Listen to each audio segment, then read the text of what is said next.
Welcome to Syntax. Welcome to a brand new episode of the Front End Happy Hour podcast. Welcome to this week's JS Party.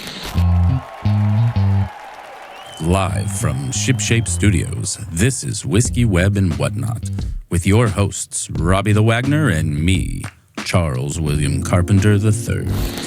That's right, Charles. We drink whiskey and talk about web development. I mean, it's all in the name. It's not that deep. This is Whiskey, Web, and Whatnot. Do not adjust your set. Hey, what's up, everybody? Welcome to your favorite podcast, Mostly Whatnot. That's a completely original name. In no way taken. If you see another podcast that starts with mostly, they ripped us off. It's bullshit. We will sue. So our lawyers are standing by. Yes. Good. You can call business, Dad. Good luck with that. It's business time. But in all seriousness, yes, that joke is at the expense of Aaron Francis, our guest today. Hey, Aaron, how's it going? Good. Thanks for having me here, and thanks for starting off with a joke at my expense. Now we're ready. Yeah. I'm ready to go. This is great. I love it. Yeah, I feel like probably anyone watching this has heard of you. But in case they haven't, do you want to give a few sentences about who you are and what you do? Sure. I'll give you potentially up to 3 sentences. Let's see. So my name is Aaron Francis. I am a dad of 4 children, 2 sets of twins, if you can believe it. Historically, by trade, I've been a Laravel developer, but starting about a year ago, my friend Steve and I started our own company where we do primarily developer education. So we've done a course on SQLite, on Postgres. We released a guest course today on Rails, and we're working on a course at screencasting.com, kind of a refresh of that course. So lots of developer education, lots of open source work, lots of databases, lots of Laravel, that sort of stuff. You did have a follow-up so your company is Tryhard Studios. Robbie is obsessed, so let me just say this, but he wants to know if you were influenced by Ryan Reynolds with the name of that company. Yes. Yes, of course. I think I wrote at least one blog post and many, many tweets. It was very, very much on brand that I was in my maximum effort era. And that was directly inspired by the name of his company. And then when it came time to start a company, I was like, man, that sucks. He's got the good one. And so we kind of thought about it and we're like, oh, we could get pretty adjacent and kind of reclaim the try hard thing as a notion for good. And so that's what we did. But yeah, totally love Ryan Reynolds and everything he does. Nice. So do we. We have the Ryan Reynolds fan club stickers for this show. Oh, amazing. We'll have to send you some. They look like the Wrexham yes, please do. Crest, kind of. And then, yeah. Cool. If I can convince Robbie, we'll make soccer jerseys too, but we'll see. He's like, I don't really like jerseys. Oh, that's amazing. Yeah, that's what he sounds like. Pretty good impression, actually. It's, thank you. I've been working on that. It's part of my next season's material. Yeah. But speaking of funny stuff or whatever, let's talk about the whiskey a little bit. Today we're having Green River Foolproof Bourbon. It is 117.3, so it is not for the meek of heart. It is a mash bill of 70% corn, 21% rye, and 9% malted barley. It is not age stated, but some things that I found in press releases said it's a blend of 5 to 7-year-old bourbons. So not too shabby. And apparently Aaron's been drinking for the last 30 to 40 minutes, so I don't know. Whoa. Don't speak that upon me. I poured my drink ahead of time so that I could be focused on the content. And we're drinking this out of Norland glasses. Yeah. Check out, I always forget their website. Norland Glass, Norlon. Is it Norland Glass? I think it is. I always want to say Norland Glasses. So can you check? Because my browser is in this tiny I'll do that prompter. Yeah, I'll do that briefly. And luckily, they don't pay us for this. So, well, they just give us classes. Yeah, which is nice and generous. Yeah. No shade on that, but. Norland Glass. It is norlandglass.com. NORLANGLASS.com. All right. So go there for really good glasses. We actually used these well before they sent them to us. We were big fans of these. So I reached out to them and was like, hey, we love these. Can we send them to everyone else and make them love them too? And they were like, possibly. So Well, that's And thus, cool. thus far, they have been. Yeah. Are you a whiskey person, Aaron? I historically have been more of a whiskey person, although the past probably 5 years I've been a gin person. So this is bringing me back. Yeah. I like gin too. Gin is really fun. And I don't know her. not Jen, gin. I know. Maybe you should go over to Britain. There's a lot of gin there. Woo, that's got some heat. Sorry. I make a lot of it's it is I make a lot of Negronis at home. That's my go-to drink at home. We are twins, apparently. Just not. Are we? Well, I love Negronis. That's probably my favorite cocktail. Most of the cocktails I like the best are actually gin-based. That and the Last Word. Amazing. Last Word, great. Good Love stuff. a Last Word. Yeah. Robbie is always trying to get a last word. But I also 'cause heard I'm something too. Trying but to get words in, you mean? I know. Yeah. Yeah, that Yeah. too. Somebody on a recent episode was mentioning, so I'm moving my family overseas in the summer. Are you Is that going with something them? you no, I would like freedom actually, and the best I could do was my wife said she would go stay in Italy if that's where I sent her. So it'll be great. Are you planning to move overseas or something? Somebody said, "Oh, Aaron Francis is doing that," and I'm like, "Okay, Never. I wouldn't know." No, No? not a chance. Never. Not Okay. a chance. Before we had kids, this was probably, goodness, 2017, maybe, something like that. My wife and I both worked remotely, and we did move to Paris for 3 months. So we were just like, why don't we go? And 90 days was the longest you could go without any sort of like complicated visa or anything. Yep. We had a friend of a friend live in our house. It was like he was up here on a summer internship, and we were like, sure, can you stay here and watch our dog? We're going to go to Paris. And so we did that for 3 months, and it was like absolutely amazing. And we've talked about going back, but given the state of the ages of our family, that's not in the cards for Not a little ideal. while. All right. Yeah. Well, fair enough. See, that Yeah. person. Plus, whom you I need a don't lot of remember. plane tickets. Yeah. Yeah. I don't know. Are any lap children at this point?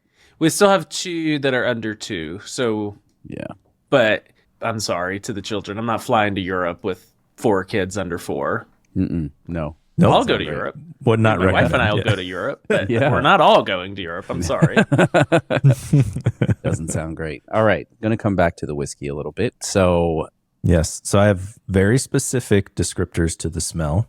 okay. It smells like, you know, when you have a circular saw and you cut through some wood and you get that I like do. dust. It's like that mixed with banana. Like if your So you're board was saying made it's of banana and Banana wood. sawdust. Yep. Yeah. Which, in theory doesn't sound very appealing, but It tastes a lot better than banana sawdust. I just kind of have to like tell everybody that. put that out in Yeah. the world that Sorry to Green River Kentucky Straight Bourbon, but it's banana sawdust now. Yeah, it's banana sawdust. Yeah. So It does I don't taste know. good though. Yeah, I had read some great things about this online in whiskey nerd circles, and so I've been wanting to try it for a little while. Yeah, I'm not even going to comment on smell because now Robbie's very much tainted the smell for me. I did pick up on the like kind of sawdust right away, but flavor But wise, not the bananas so much. Not as much bananas. Not for me. Maybe a banana Well, peel. My son has been very into this banana bubbles, like in the bath we play with him, and it's like a lot like that scent. So maybe not like actual banana, but like Artificial banana. Yeah. Yeah. Yeah, flavor wise, I'm getting a bit of like a little like creme brulee, actually. So Yeah. some Mine must have transmutated in shipping because I'm not getting banana or creme brulee, but it's possible that's a me problem. it's What are you always getting? subjective. Yeah, what are you I'm getting getting? There's- strong notes of whiskey is what I'm getting. Oh, That's yes. about, I get that's some of that about too. as far as I'm able to go. I don't know. I'm not getting whiskey in there at all. Maybe like old tire streaks. You'll find that and- I'm in many ways the quintessential normie, and so when I taste this, I think this tastes like whiskey, It does. and that's about as far as I can go. But it's quite good, so I will give it that. Yeah. Yeah. We like to assign arbitrary adjectives anyway to have the conversation seem more interesting, but it does in the end taste more Tastes like whiskey. like whiskey. Yeah, it's definitely whiskey. I don't confuse this with tequila at all or Diet Dr. Pepper. Nope. Neither of those things. It doesn't. It does not have 23 flavors. No, I don't even Just think it the has. two. Yeah. Banana and sawdust. Yes, banana salt. That's not the flavor. Announcing my new distillery, Banana Sawdust. Check out our products in 4 years when they're ready. Good luck. Have That's fun. That's like a good horse racing name or something. You know, horse like a racing horse. Banana Sawdust and is in third, coming around the corner. Banana Sawdust now takes over. I wasn't drinking before this. I don't really know. So we should describe our scale, though. You probably are ready for the scale, the rating.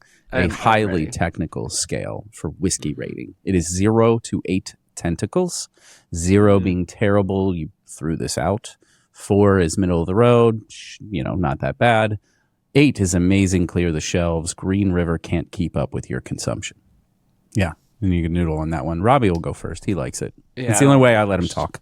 I forget what you said the mash bill was. Is this just 70% corn, 21% rye, 9% malted barley. All right. So for that, pretty good. It's a little spicier than a typical bourbon, probably because of the rye. I like that. And it just feels very balanced to me. Like it's not too sweet, not too spicy. I'm going to give this one a 7, I think. Pretty good. Okay. So as not to taint your opinion, Aaron, do you feel ready to go next? Yeah, I feel ready to go next. It is very much above average. I don't think they need to ramp up production on my account. So I will say it's a solid 6. Yeah. Nice. We'll try again. Well, I do have to say the downward pressure applied is because of it being whiskey and not gin. So unfamiliar with what could be the top of the mountain. So maybe this is the top. Maybe this is an 8 and my scale's broken. Well, I mean, as far as your memory serves, when you were drinking more whiskey, what was your favorite? Again, back to the sophistication thing. It was usually just Bullet. That was usually it. Yeah. Just kind of like right down the middle, normie guy in my mid to late 20s, Bullet. Yeah. Solid choice. Yeah. It's something that's very accessible. Price point is good. Yeah, it's tasty. I don't think there's anything wrong with that. Would you rather have, well, I guess you might not know. You need to go try some Bullet again and see where it sits with you now. Because that's the thing is over time, your palate changes. You've been drinking all this gin, come back to a Bullet, and you're like, maybe not so much. Yeah, that's a good question. Now that I'm a man of the world, I might have different tastes. Yeah. You're moving on up. So, yeah, I like this quite a bit. I also I believe it was somewhere around $50-$60. So it's not crazy in terms of approachability. I like a higher proof. This is a little hot for me, oddly enough. Once you start to hit over 115 to 120, then maybe I'm putting some drops of water in here typically, but would definitely have again. Hopefully I don't chug this bottle tonight, but, life is depressing. It's hard to say. And so I'm going to give it I know, weird, 6.8. I'm going to give it a 6.8. Oh, we're doing a decimal. Yeah, I didn't realize that was. we could I do didn't realize whatever that we was want. in play. Wow. I'm glad you're buying it because, the whole thing is bullshit, Aaron. So you can do whatever you want. Yeah, that's Yeah. much of the world. In fact, you can just do whatever you want. Yeah. Mhm. So if you want to Unless change, you get caught. yeah. If you want to change your rating based on that, now knowing that you can go 6.5, you could go 6.2. Yeah, now that I know you can- fractions are in play, I'll bump it to a 6.5 for sure. Yeah, nice. Well, All I right. hope you continue to enjoy it then. I do have to drive home, so I won't enjoy it to its fullest, but Yeah. I will continue. I will You gotta- continue to sip. You got a healthy pour there, so you probably just shouldn't. Yeah, refill it. that's probably an oopsie doopsie on my part, but we'll see. Yes. Pace ourselves. I Yeah. forget about that. Yeah, like you had the clever idea of rather than renting an office, you rented an apartment and converted Sure that did. into like studio office. I was Mhm. like, that is very clever. I was very impressed by that.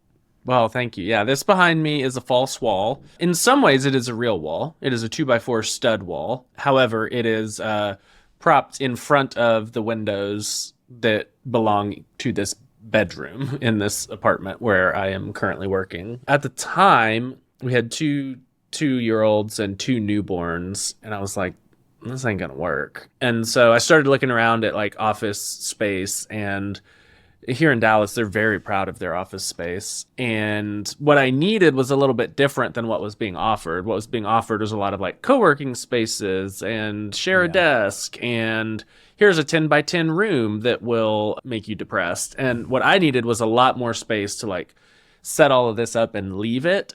And so there are just apartment complexes everywhere around us. And so this is like 3 minutes from my house, and it's got a kitchen and a bathroom and a gym and a pool that the family uses. It's like, it's kind of great. Nice. Yeah, that's a nice side effect benefits. Yeah, I haven't seen a co-working space yet that offers a pool. No, it's really a wide open market. I have actually thought that like if I were, I don't know, if I were like more of a robber baron, I'm trying to like embody this robber baron mindset, but only the good parts, of course. If I were more of that, I would build out like a full complex that's like work from home, but it's places like this that are meant to be offices. And so instead of just having like this, bleak office park, it's like you get a kitchen and a bathroom and like not a bedroom, but a room, like an office where you can work. And there are shared amenities and stuff like that. I just think with people working from home, there's still an unmet real estate need, but real estate costs a lot of money. I don't have a lot of money. So that's kind of where I stopped. We can call it a working space instead of a co-working space. Yeah, because you're just in your own little that's thing. Inspired. Yeah, maybe we'll let it bake a little longer, but a working space, it's a good start. It's a great start. A doing space. We could dumb it down a little with it's a doer space, like that maker spaces or something. You're doer. I thought about calling it the home office. I felt like that was kind of cheeky. It's kind of like, oh yeah, I'm working out of the home office. Oh, it's your house? No. The home office. It's like when you have a bar and you call it the library. Exactly. Yeah, that's exactly right. That's true. Yeah. Yeah. All right. Should we go to some hot takes? I know you're. We should. These old lukewarm takes. We'll just skip those. You could skip the lukewarm ones. It's just a list. Well, which of them are actually hot? I mean, I guess the last couple are kind of relevant, but yeah. I don't know. I'm going to start at 2. We're going to skip 1 for the rest of time. He doesn't know how many's on this list, by the way, so you could just... I know. I'm telling you, Chuck. So far, this means nothing to me, but I'm very excited. Tailwind or Vanilla CSS? Obviously. Next question. Wait. Oh, no. Okay, so I guess it's not obvious. Tailwind, obviously. Yeah. I mean, I thought so, but what they say every about time. assumption, assuming. Yeah. Yeah, Okay. if you assume, then you'll pick Tailwind CSS every time. Yeah. Tailwind is clearly far and away the best way to write CSS. Separations of concerns, not applicable here. The separation of concerns does not mean separation of files. We can just say that. The notion that you're going to switch out your entire look and feel of your website without touching your HTML, adorable. It's the same notion that like you're going to switch out your entire database, and so you need to write everything in the repository pattern because one day you might need to switch from MySQL to Postgres, and won't you be so glad you have this level of indirection in the middle? Yeah. Not going to happen. Yeah, so, no one does that. No one does that. No one should do that. No one has ever done that. Tailwind CSS. All right. Nice. This one might be spicier. We'll see. Git Rebase or Git Merge? Git desktop. I don't know. I use GitHub's desktop client, and I just cowboy Git. Whatever the little interface shows me, that's what I do. So couldn't tell you. And here's the hottest take. I don't care. I super don't care. There it is. The people that are like, oh, you got to keep the Git history pure. Why? For who? Nobody. That's a relic. For the sake of doing it. The same people who Git Rebase, Git Log, and Git Log in chunks and do different formatting things, in their terminal. And that is this many people. Like, it's a small subset. I can count on 0 hands the number of times I've done Git Log. Yeah. Because I think I've done Git Log twice. No. See, You both have had very kind coworkers in your past, I guess, because I got Rebase beat into me. Yeah, but same. I still don't do anything else. Like I do that, but I don't use any other Git commands. Like I have to look everything else up if I need it. You know, I do some open source work, and then there are PRs that come up on GitHub, and it is truly just whichever way the spirit leads is what button I press. Squash and merge, maybe merge. Who knows? We'll see. It's just like, I don't know. I don't care as long as it works. And then, so I'll merge something and then I'll be like, oh, I should fix something. I'll come on my desktop and I'll do some stuff and then push it straight to main. It's like, who cares? I don't care. This is for libraries. For applications that are being deployed, I always have main auto deployed. And so I don't traditionally do straight to main on applications that I'm deploying.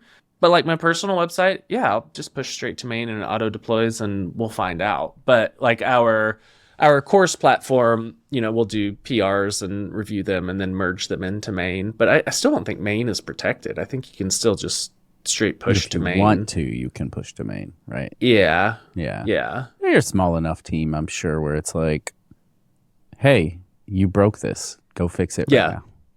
Yeah, and on the other hand, I'll do, when I'm working by myself, I'll do PRs, and I'm the only person that's ever seen it.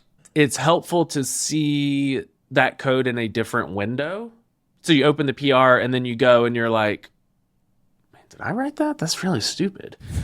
And it's just like viewing it in a different piece of, Chrome is really helpful. So I have very few hard and fast rules, and around Git, I have 0 hard and fast rules. Okay. Fair enough. Nothing wrong with that. All right, Robert, what you got? All right. Let or const? PHP. Right. I was going to say, wait a minute. Don't know. Don't care. Oh, yeah. I don't know. It feels like another tinkering at the margins. I think it's probably const by default, but it's another place where I'm just like, I don't know. I don't really care. The only time that I will care about that is when I think someone else is going to look at it and judge me. And so like a lot of this open source work I've been doing recently, I've been like, what are the JavaScript guys going to say? I got to be really careful. I should use const. Yeah. Well, most of what they say is bullshit. So just those guys are assholes. I mean, who cares? They argue about a lot of little things, like let or const. I will say, generally, people on the internet like to argue about things that I don't find very important, including like semicolons at the end or JS Docker TypeScript. I'm like, I don't know, man. I don't know. Do whatever you want. So, yeah, I mean, the browser can't read that, so who cares? Who cares? And PHP is very do whatever you want. So, yeah, PHP has been, and will always be the wild, wild west, and we love it. We love it for that. I will say, PHP 8. Some of the 8 series has released a ton more like typing stuff, and it's been quite nice. I think one of the big things that one of the big disconnects of JavaScript and PHP is we don't pass around like big unshaped data objects as like arrays or something, because we, like JavaScript, have classes, but unlike JavaScript, we use classes. And so like you basically know, like you have the public interface, you've got the behavior, you've got the state, it's all wrapped up in this nice class. And so, you'll type hint like to a method, you'll type hint like I should receive this interface or I should receive this class. But that's kind of the end of it. Like we're not like writing type definitions because we get a lot out of the class-based nature of the language. Yeah, I love classes. Classes are the best. Freaking love this. One time I tweeted about like, oh wow, did you know in JavaScript with the class you can't like programmatically access a private method? How interesting. Neat. Let's all have fun. And then everybody was like, you moron. Why are you using classes in JavaScript? And it's like, because they're there. Oh, and no. we fought for like 10 years. Yeah, I didn't invent the language, y'all. I'm just trying to use it. And oh man, people are like, problem number 1 is using classes. I'm like, great, tell me why. And nobody could tell me why. They were all just like, because of classes, you know what I mean? And I'm like, Classical because- inheritance. No, They'll all say it's don't know classical what you mean. inheritance, and most of them probably never used classes when they got to be first. Yeah. They don't know why.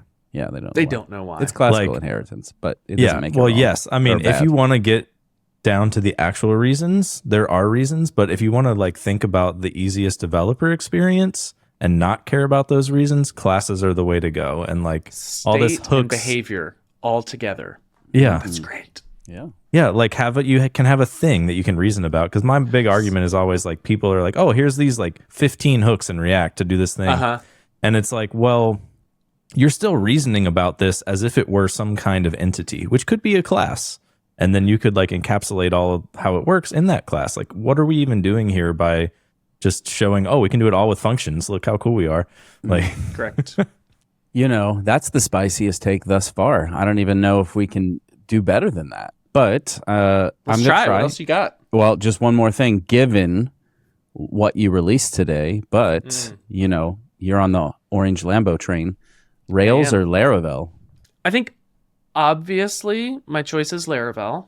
I will say we are co-conspirators fighting side by side, Rails and Laravel. Rails and Laravel share a rich history. It's no secret that Laravel has been in part inspired by Rails, in addition to being inspired by other frameworks, even stuff as far afield as .NET, which to me is very far afield. I think Laravel has made a few decisions that make it more productive to write Laravel applications. Some of those are incidental, and that would be Taylor's pride and joy and source of money is Laravel. DHH's pride and joy and source of money is Basecamp and his cars. In terms of building out the ecosystem, Laravel is a much more cohesive, coherent, end-to-end ecosystem, because Taylor is solely focused on Laravel and its ecosystem. He does not have a Basecamp that makes him $100 million a year. I'm sure he would love to have that, but he doesn't, right? Yeah. And so that works out great for us because he and now the team continue to make things that make the lives of Laravel developers easier. And that includes free stuff, right? So that includes, like, in our ecosystem, we've got something called Laravel Horizon, which the closest corollary in the Rails ecosystem would be Sidekick, which is a third-party gem. And it is a very flexible, very powerful queue driver, basically, to, spin up multiple queue workers and retries and all of that stuff. Horizon is just totally free, totally open source, maintained first-party by the Laravel team, where Sidekick is a commercial open source. So part of it's free, part of it's paid, and it's maintained by this wonderful guy called Mike Perham. No association whatsoever to any sort of Rails core team. And so in the Laravel ecosystem, you get all of these things that, yes, are maintained, which I think is important, but more importantly, they have the same sensibilities as the rest of the framework. And what that lends itself to is something like Laravel Cloud comes along, which will be released in, 5 days. And you then have the owners and maintainers of the framework fine-tuning the framework for Cloud and fine-tuning Cloud for the framework.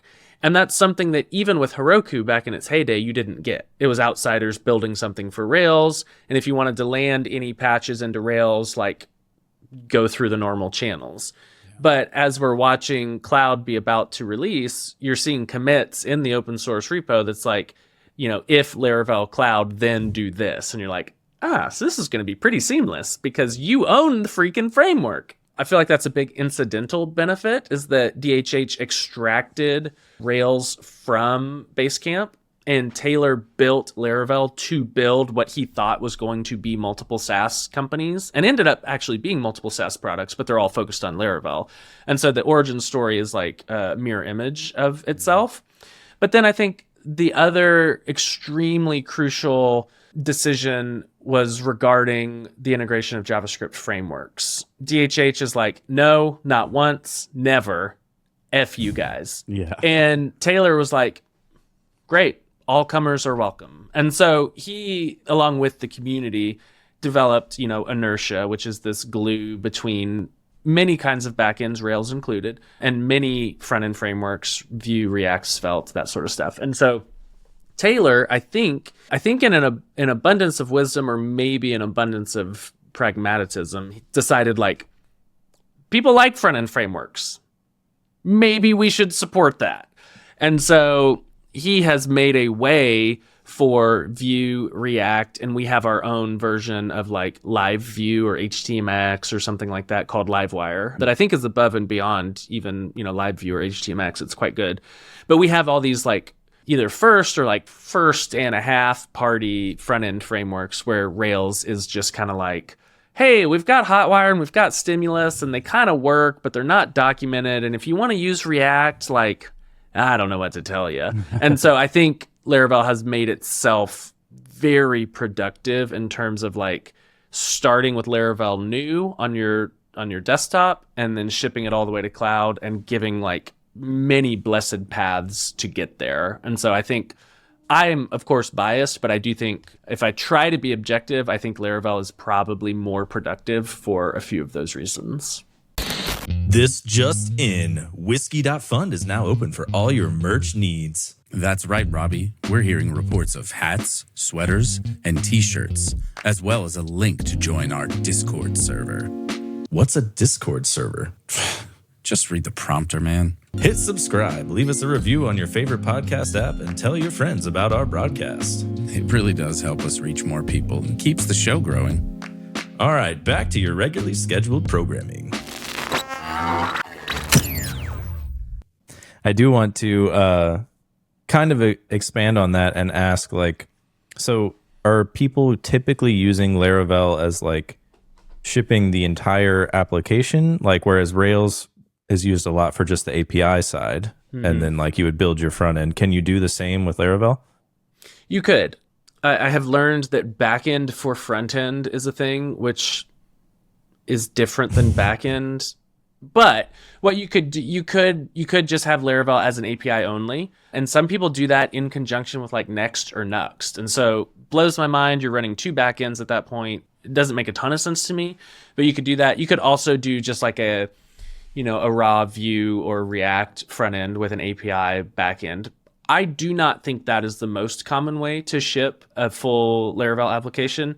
I think the most common way is either with Inertia, which would combine Vue or React, or Livewire, which is kind of like PHP on the front end, but, hand wavy.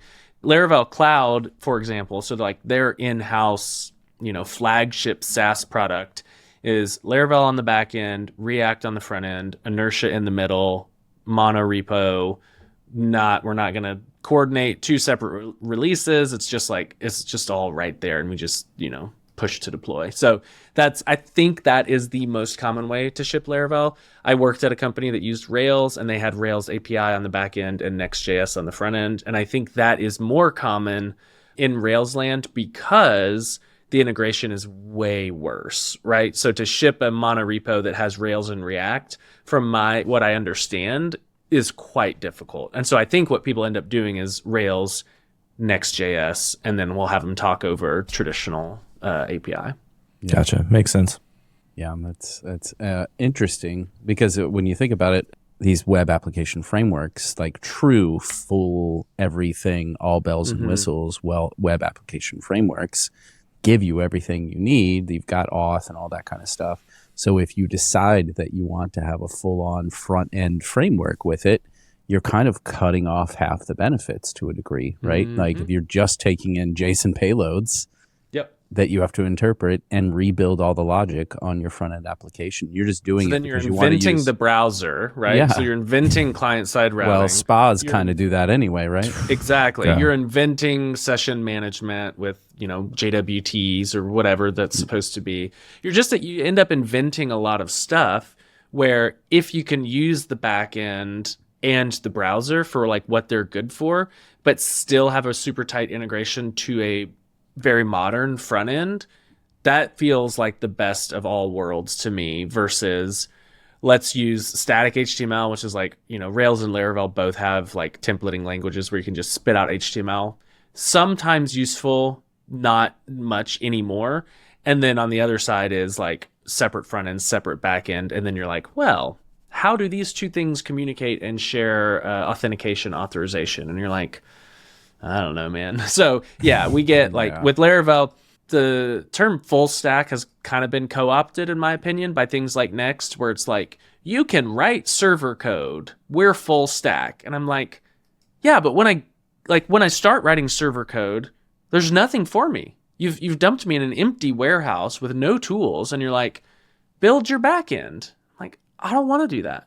I don't want to invent auth. No, I you don't just want import to. another package. It's No. JavaScript land. There's a package for See, that. Just that's make the your thing. choices, It's like- puzzle pieces, you know. They claim freedom, and I see complexity. I'm like, Yeah. so you're telling me you're gonna pull in an auth, a queue driver, an email, an authorization, authentication. You're gonna pull in a cron job, and truly, what that ends up being is you're gonna pay for services to do that. Exactly. Oftentimes, and Well, that to And me guess is who like, has invested in a bunch of those services in San Francisco? Not Guillermo. No, does it start with definitely G not. and end with Guillermo? Yeah. Yeah, and so Talk like about the- incentives. I mean, Yeah, the conspiracy theory is like the true part is he's invested in every developer tool company in and around that ecosystem.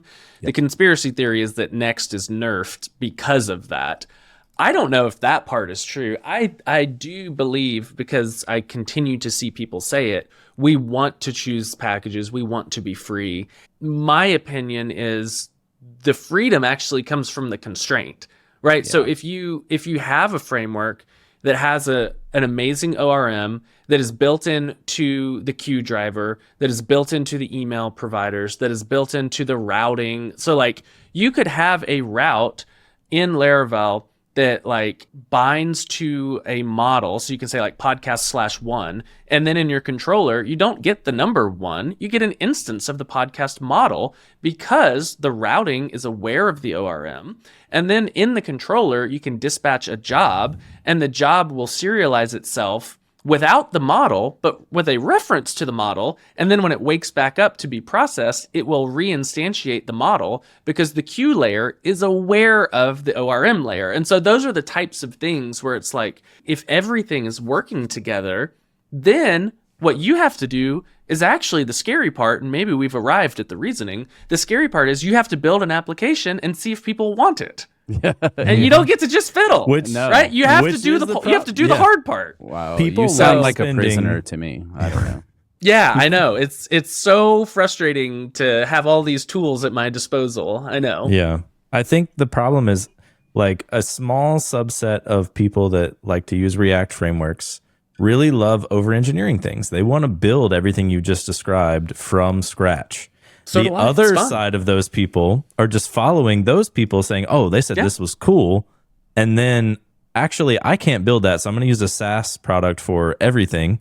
And then it's just like, what are you With even a very writing? generous free tier, and if you ever blow Yeah. up, they send you a bunch of giant bills. Yeah. And that- I will always be team opinionated framework over everything else. Like it makes things so much and simpler. like the stuff that you do have to pay for. So like you have to pay somebody to like send your emails, right? And even beyond what you have to pay for, the way that Laravel operates is everything is driver based. You want to use MySQL, SQLite, Postgres, Mongo, ClickHouse, Timescale, whatever. Great, we've got a driver for that. You want to use Postmark, you want to use Resend, you want to use SES. Great, we've got drivers for that. S3, R2, B2, Dropbox, FTP, we've got drivers for that. And so it's not really a situation where it's like, oh, I really want to use Redis for my cache, but I'm using Laravel. Great. Just use the Redis driver for the cache, and then everything else continues to work great. Oh, sometimes you need a Redis driver, sometimes you need a file driver, and sometimes you need a null driver just because you're testing the cache and you don't actually want anything cached. You can create 3 separate instances of the cache, all backed by different providers, and you can do whatever you want.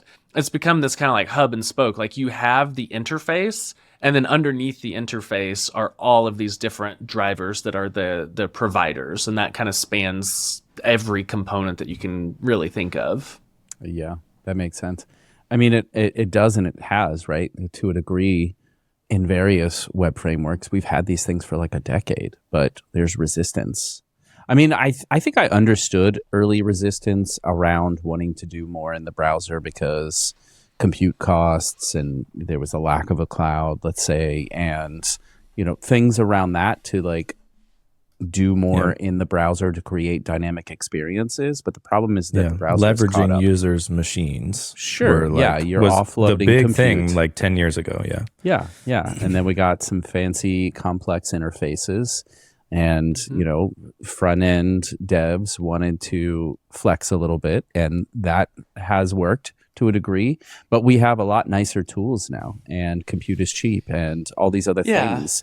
And so what has been before has also moved forward with us and gives us, like you said, then we would have to get out of our own way and actually try to make something that people like. So yeah, and I think like it's easy to lump in, we'll just say vanilla Vue and vanilla React with the JavaScript industrial complex. But I think the real perpetrators here are the merchants of complexity, which are like, no. Like, you could use React, but what you really need is Next. And what you really need is Next on Vercel. And what you really need is TurboPack. And you're like, what? I don't know why? That's the problem. That's the problem I have. Who is building a proper full stack application with one of these like full stack JavaScript frameworks? Where is the backend? That's always my question. Is like, no one knows. Who's running the cron jobs? That's the thing I want to know. Who's running the cron jobs? Vercel now. Yeah, they have cron jobs now, but otherwise it was another SaaS provider.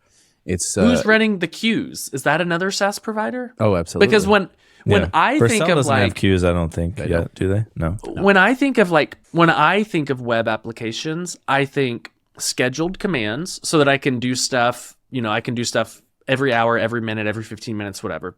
Crucial. I don't know how I would build a web application without a cron. I think of queued jobs. I'm putting thousands of jobs in every hour. At my old company, we were putting in hundreds of thousands a day into the queue just to like offload it from request response. And to imagine like trying to do that in like a serverless way, or like someone else is the provider of my queues or crons. And it could be because I'm old. I don't understand how that works. And like, okay, I need to send an email. That is very normal. I don't want to pay a provider that has their own SDK, right? I want to use my framework and then decide who will do the actual delivery. And I'm super aware that I could be the old man that yells at the cloud, but I don't understand how you build a web application without some of these primitives that are like available to you, Yeah. Well, I do think that the in functional point- programming first. Yeah, I think that's two things: is people love functional programming, which whatever.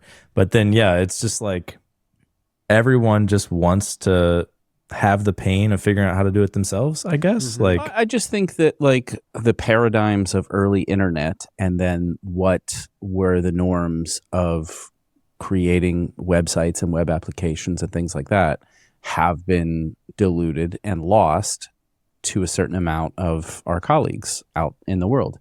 And the solution to the problem has become, well, I've had these auth providers shoved down my throat. And why would you build your own auth? It's so hard. And blah, blah, blah. Just join our platform and move into actually building your product. But they, I think, were like some of the initial ones. But now very many aspects of creating SaaS applications now has been like, sign up for these. I mean, you've seen a bunch of these tweets, right? Like where it's like, here are these 10 companies. This is my stack. It's my custom put together stack. And most of it is integration work. You're doing integration work for a CRUD application. What the hell are you bringing to it? And if your company does blow up, you're rewriting the whole thing at some point. Because you're not going to pay. But they like rewriting the whole thing. Yeah. Like that. And then it's a win. I've been at so many companies, or I guess not been at, but like with consulting, like we had done, there's so many companies where you work there like a year, they're rewriting a whole thing in like whatever the hottest, newest thing is right now. And then, by the time you're done with that, they're going to redo that process to rewrite it. And like, we're going to React. Now we're going to Next. Now we're going to Vue, but like we maybe like Nuxt, but like maybe we don't. Maybe like, everyone just likes to rewrite stuff for years and years and years because it's fun. And maybe it is fun, but like, yeah, it is fun. It's fun for engineers, but if there's a problem there where that is basically where you think the ROI is, maybe your product just sucks. Maybe that's the problem. Well, I don't know if you guys ever used the screen sharing tool Tuple. Great tool. Used to work there. Great company. One of the founders Ben Orenstein has this tweet. And it was actually a subtweet of me, which I can get into later. Ben and I are great friends. And this was, I texted him immediately. And I was like, "Are you talking about me?" And he's like, "Yeah, I'm talking about you." But it was a subtweet of me. And he said, it was like a quote. And it said, "We're building a tool to make developers' lives easier." That was in the quote. And then Ben's commentary right below that was, "Have you ever met a developer? Because they value their time at approximately negative $100 per hour." And it's like, this is the reality. If you're getting paid to like play with new tech, who can blame you? Like, yeah, sure. do stuff, like have fun, like build, like, waste company time. It's not my money. But I think there's a big difference when it's like you're out in the world and you have to see something to fruition and then be responsible for maintaining it. And like your livelihood depends on this thing working. A lot of stuff just kind of like, don't care about that. Falls by the wayside, and you are solely focused on shipping a good quality, robust, maintainable thing to production. And you don't have time to like futz around. I think Laravel has succeeded in part because the PHP community doesn't really have that shiny object syndrome, because I think it's some sort of like evolutionary pressure where PHP has never been lauded. I mean, there's maybe a time in like the year 2000 or 2001 where it was like fine to use PHP. But even back then it was like, we're using ASP.NET. We're not using PHP because open source is crazy. And it was like, PHP has never been cool or sexy or like braggable. And so we don't end up bragging a lot. We don't end up talking about like, oh, my PHP stack. And so what that leaves is like, that leaves a vacuum. And the things that we end up talking about are like the things that we're hacking on, the projects that we're building, the SaaS tools that we're trying to create, all of these other things. And so I think there has been some sort of like evolutionary force that has shaped the PHP community towards a more of like a true like hacker mentality, bootstrap business builder. It's like, I'm going to pick the simplest, stupidest, create the universe and destroy it on every request. I'm going to pick that because I know that I can ship something super fast. And my goal is to ship something super fast because I got to get paid. And so that has kind of like formed, I think, over 25 years, the community. So I think it's a little bit different than JavaScript in that regard. And that was just a clear end to that discussion. Yeah. So no it's more Laravel. Laravel is the Vercel for the good guys. That's what I heard. For the working man. It's for the working man. Yeah, the common folk who like bright orange fucking Lamborghinis. Yeah, that's right. I do respect the hustle. Well, that's because anytime you write a $sign in PHP, you get an actual dollar. Mm-hmm. So if you do it enough, you get a Lamborghini. Yeah, exactly right. It's not just for jQuery. It's the OG $sign. Yeah. True. Mm-hmm. So, all right. Well, we got a couple other tech things. We also were gonna talk non-tech. Well, we talked all cover. We did a lot of things. Yes. How was your staycation? Oh wow, that's very nice of you. My staycation was amazing. So my birthday was last week. My wife came in to, like a few weeks before and came into the room and was like, "Hey, what if for your birthday you went to a hotel just by yourself?" And I was like, "Yes. Are you serious? Because that sounds amazing." Yeah. And Can she I had go done right that now? for her. Yeah, she had done that for her birthday, and so I think she knew like what a treat it was. And so I went down to a fancy hotel here in Dallas and just had the time of my life. It was great. I had so much freaking fun. It was very relaxing. Ate at the restaurant by myself, which is just the best thing in the world. Seeing a movie by yourself and eating at a restaurant by yourself. Yeah, those are great things. Totally underrated. People are scared to do it, but like you got to lean in.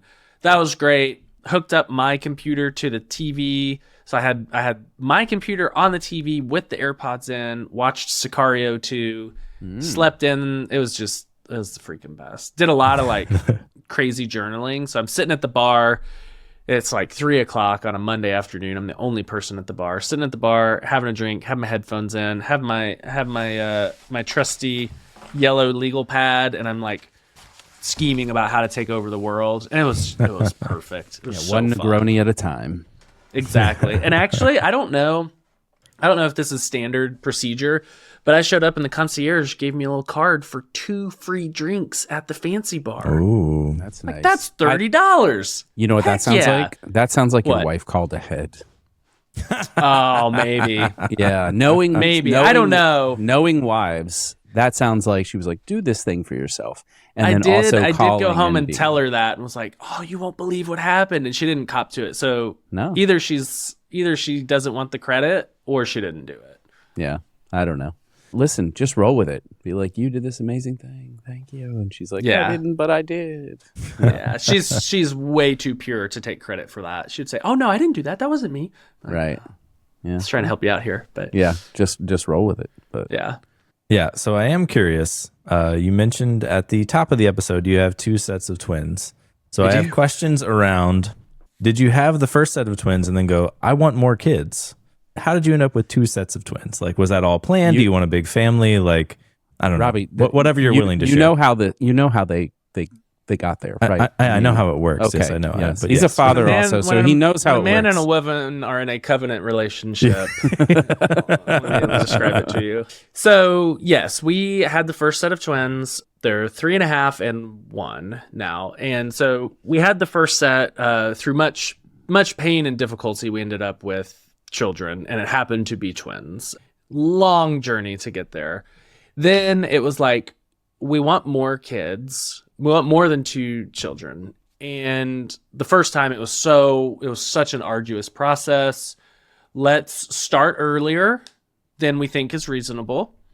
And let's just like take all the pressure off. We're not going to see any doctors. We're not going to like do any apps to track any sorts of time. It's like, we're just going to let go and let God, right? And first time, just like very how it goes. first time, got pregnant. Yeah. And of course, thrilled to death, like, oh man, thank goodness it wasn't this long, horrible road. She goes to have the ultrasound. We're thinking like, it's fine. I'll stay, I'm at home working. It's not a big deal. First appointment, whatever.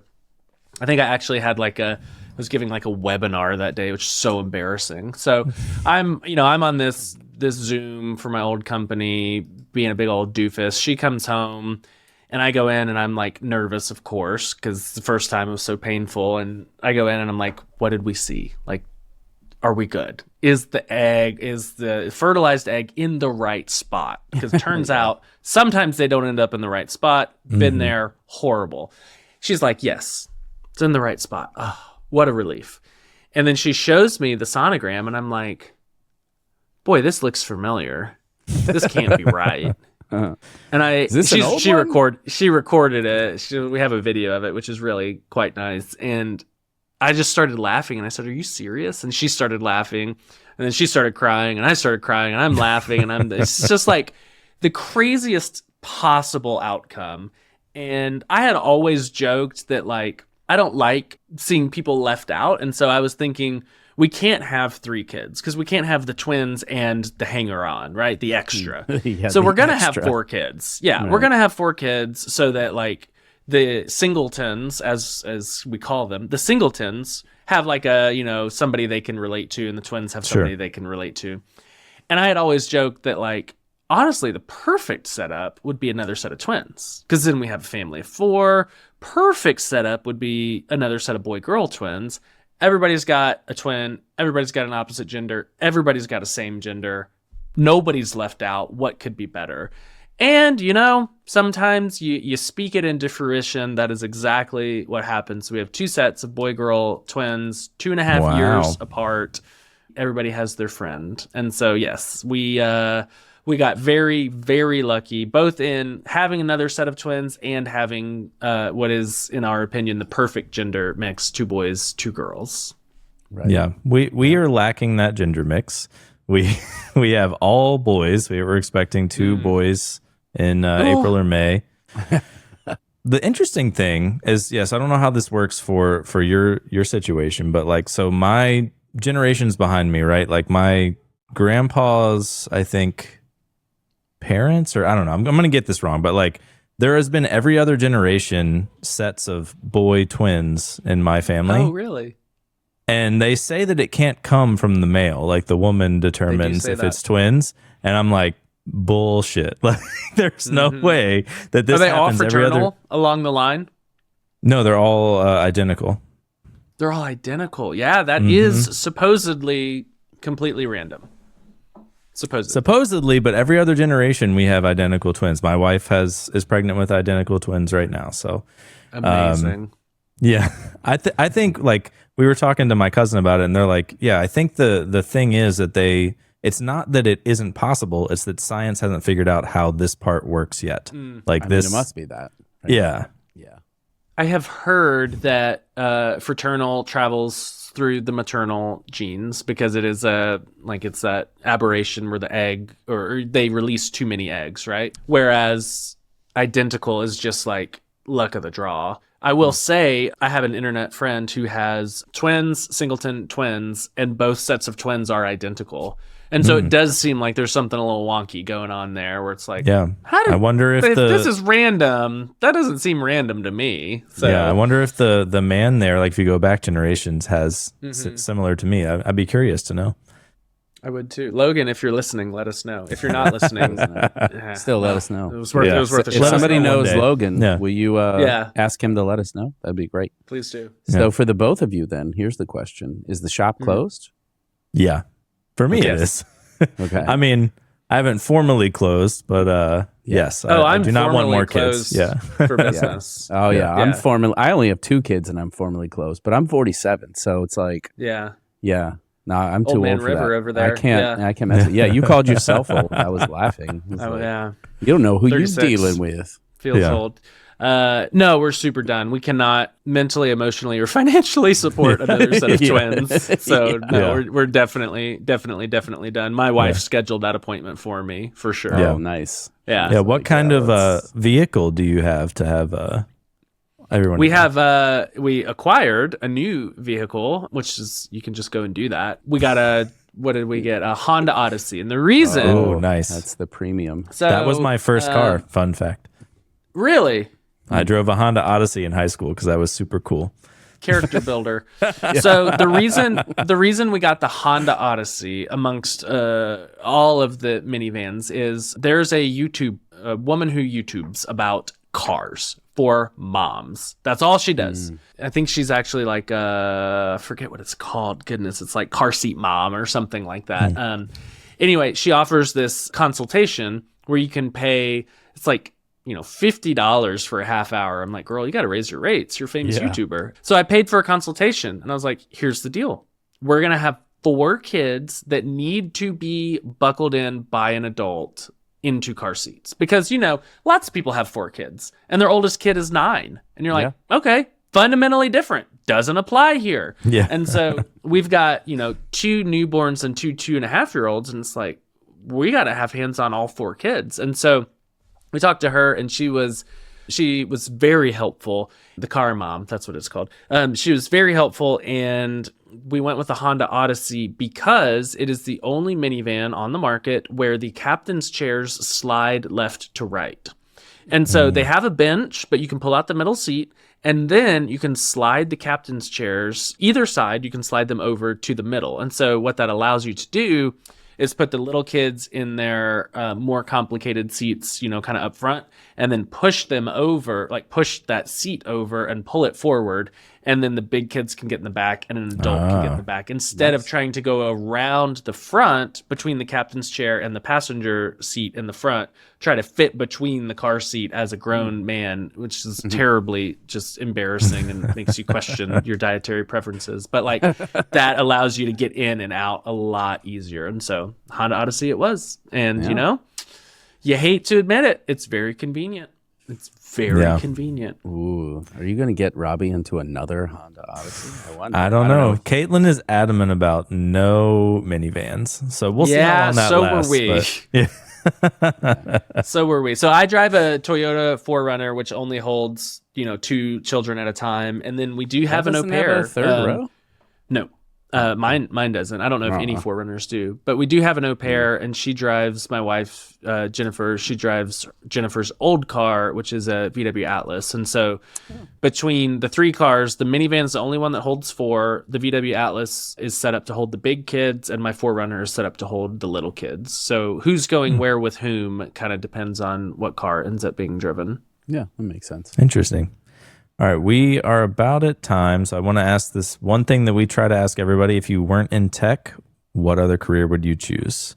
And this could be easy. Okay. No questions asked. What was it? Terraforming. I would buy. I don't know how you make money off of this. It's irrelevant. It's okay. It's a passion. Yeah. I would buy 50, 100, 200 acres that are, downtrodden, down on their luck acres, and I would bring them back to life. I would do some. I don't want to be a farmer. I don't want to kill a chicken or anything like that. I have little dilettante hands. I'm not going to do that. But what I do want to do is I want to build swales, and I want to capture water, and I want to build earthworks. Like I want to do all of that stuff and just like bring the land back to life. And probably also have a workshop on there where I can do light woodworking and light hobby electronics. And you know what? We'll wrap it all up in like a YouTube channel, and that's how I'll make money. Yeah, there you go. See, you already know how to monetize. You know why? Because the whole framework is there. Yeah. Right. It's easy. It's easy. Yeah. I could totally do that. And in fact, someday I will. When Steve and I make it, that's what I'm going to do. All right. You heard it here first. Mm-hmm. So yeah, before we end, what things would you like to plug? I'm very good on Twitter. You should follow me on Twitter. Aaron D as in Daniel Francis. If you're into screencasting, we've got a great course at screencasting.com, which is also a great domain. HighPerformanceSQLite.com and MasteringPostgres.com. You don't care So about those the are Rails one? those are all of our properties. So if you want to help us afford diapers and some sort of other clothing and food for children, that would be amazing. Yeah. So don't mail you my hand-me-downs. My kids are 5 and 8 now, so I've got some extras. Send them. You've got the address. Send it all. We'll That's take true. it. Oh, be careful, especially as it gets closer to summer, because I'm gonna have shit to get rid of. It's great. All right. We're in. Send it all. We are the Statue of Liberty of hand-me-down clothes. Send us you're tired, you're poor, you're distressed. we will take it all. Whatever you got, we will take all it. Right. Yeah, I will not send you a bag of dicks, I promise. No, please do not do that. I don't even know what that would be. Send us clothes. Sponsored by instead. bagofdicks.com. Yes. Yeah. No. All right. Thanks everyone for listening. If you liked it, please subscribe, and we will catch you next time. Where's your song, Chuck? Yeah, is that boom boom boom boom boom? All right, no, you don't have to. No, Whatever. I know. You've been watching Whiskey Web and Whatnot, recorded in front of a live studio audience. What the fuck are you talking about, Chuck? Enjoyed the show? Subscribe. You know people don't pay attention to these, right? Head to whiskey.fun for merch and to join our Discord server. I'm serious. It's like 2% of people who actually click these links. And don't forget to leave us a 5-star review and tell your friends about the show. All right, dude, I'm out of here. Still got it.